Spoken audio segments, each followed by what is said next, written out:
ښه دا یو ایکسره ده هم دا ایکسره وګورئ ډېر زیات انټرسټینګ ده لرنینګ پکې ډېر زیات دی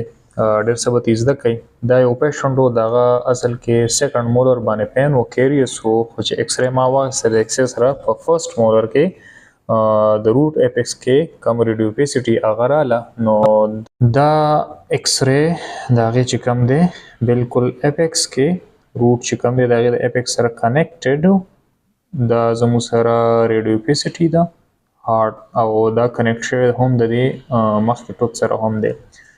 نو ستاسو به خیال د دې ډایګنوزس به څه کیدی شي پیشنټ هسټري داسې ده چېرې په دې ځای کې نو ساین اف سویلینګ شوی دی نه فرسټ کې چې کوم دی څه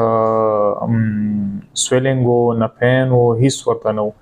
او ایکسرې کې دا زموږ سره دا شو کیږي نو ستاسو په خیال دا به څه شی وي دا به راته لږ کمنټ کې ووایي انشاءالله نیکسټ ورته زه بیا ایکسپلین کوم